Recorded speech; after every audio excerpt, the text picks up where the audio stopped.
Pokemon trainers, thank you for joining me.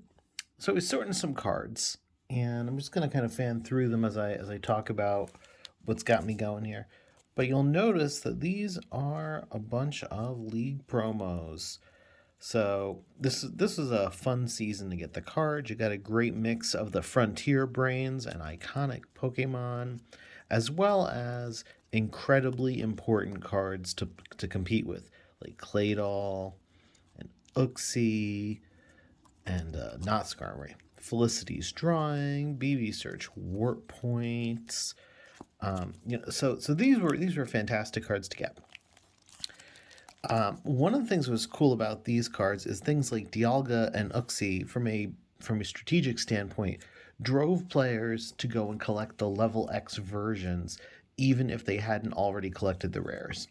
So that was a great way for them to send people into opening booster packs, into buying singles online to drive other people to open up the booster packs.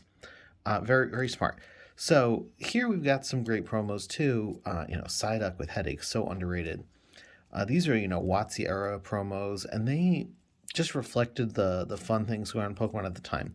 So Pokemon Snap, Pokemon Flying Pikachu, I think was a TCG for a Game Boy thing as well. Meryl for the beginnings of the Gold Silver era. Baby Pokemon like Cleffa, Smeargle, Igglybuff being actually quite good for a niche deck with Metal Energies, Focus Band. You had Unknown. Yeah, so these were not quite as strong at driving people. Okay, maybe Warford was, but these didn't really drive people in the competitive way. But they had something else special about them for the most part until we get toward the end here. Okay, Clefable. Some Clefables were distributed with other pre-release promos without the Clefables having the pre-release stamp. That was just a distribution mechanism. There's no way to really know that these were such Clefables. It's just I've not separated these things. Professor Elm. Okay, great card here. So this was kind of the beginning of the era where they were going to give out really good cards. It's got the best stamp there because they knew that this is one of the best cards. They understood that. There was also a best version of Hitmonchan and Electabuzz, and then unrelated promo here. I've got this unopened pack of Heart Gold, Soul Silver, Sweet Sleeping Face, Playground Pichu. So the point I want to make with these is, if you looked at these stacks from different eras, so there's probably a few more cards in the newer pile than the totally vintage pile. And then there's many fewer cards here. If you looked at these three stacks, whether when they were brand new or today, I think most people would have a really hard time understanding which pile of cards that I'm talking about here is more valuable. In fact, I didn't do enough research, but I'm not even really sure what this stack is worth because it's sealed. Right? There's an inflation on it being sealed because you can't reseal these promos once someone has opened them. It is like a sealed booster in that way. But it's really interesting to me that despite I'm not the buy sell trade guy, right? I play the game, I enjoy it, I collect some of my favorites. But I did some research, and the vintage pile was worth the most. But it's really only because of the Professor Elms, and I happen to have a bunch of them in this stack because that's how my cards in my catalog that I was arranging were kind of there. But it's a reprint of an uncommon. It's not a Pokemon. I did notice it has one of the qualities I really like on a card.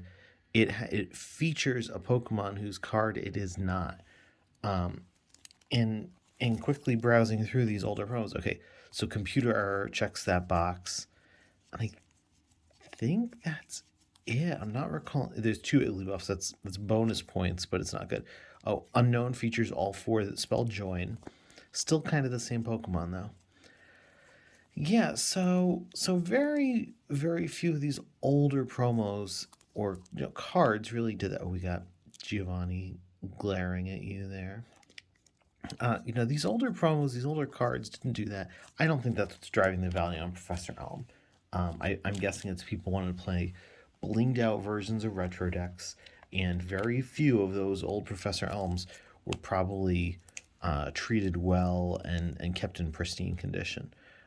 Roseanne thinks that Piplup might evolve into a Haunter, I guess. She's still researching. She doesn't know yet. But, okay, we got Skitty. Not Skitty. Oh gosh, I'm not Glammy out. We got Glammy out here on BB's, and she's got her little Happiny or Chansey mug over there. Yeah, so very very few of that. But point is, you would think that, given how the demand and rarity and scarcity on some of these league promos, even though they're newer compared to the one time ubiquity of Professor Elm, you would think that he would not be the main driver of value in this pile. The second thing, which surprised me again, because I seem to recall the promo being distributed kind of widely, the Pokemon Snap Pikachu, much more than the Psyduck, but the Pokemon Snap Pikachu holds a lot of demand for people. The Psyduck held a lot of demand as well. It's an alternate art of a common that was intriguing but barely saw play in its time. So it's pretty, I think it's like $6 for one that's not damaged. But Pikachu being about $20-something for one that's not damaged at the time of this recording, that's pretty wild to me. And I think it just goes to show we're in an era where Pokemon's really complicated to collect and evaluate and browse through. And you see those vendors at the regional events, which we're going to be having soon again, and they have they've got the tables all set up, and they've got the dollar spots, right? 1, 2, 3, 4, 5, 10, so on. So they kind of put the cards, what they're willing to give you for everything, and they say, here's our offer for your singles. They not only, so on one hand, they are experts, but you've got to remember that they're in a situation where the house is going to win. That they do this with enough frequency that they know better than you, and you should be showing up with knowing what you want in mind. So when it's time for you to sell your collection, you're not going to go home as rich Uncle Pennybags like the Monopoly man. But if you go in with no idea of what you want, you can't even begin to understand what percentage of the full market value you're getting. You're not going to get that full market value because you're not doing the work of selling it. And selling it across many different people over time involves risk and effort. And if you're trying to unload a collection, you're not going to want to be bothered with that. But it's worth knowing if you're getting 50% or 20% or 10% for your collection. And you might not have worked hard to put all those cards together, right? Maybe you bought them when they were brand new on a whim, and they've sat in a shoebox somewhere, increasing in value. Maybe you did work really hard. The market doesn't care. Do a little bit of research. Even if the research method you use is not perfect, if it's something reasonable, you're still going to come away with a better idea than you would have before. And so what do I mean by a reasonable thing? You can check out TCG Player and see what people are selling things for. You can filter by condition to really, make sure that you're not selling yourself short. If you've got some nice cards and you're comparing them to damaged ones, you can make sure that you're maybe not getting your hopes up. If you you own some damaged cards, but it's really not fair to compare them to the near mint or the lightly played copies.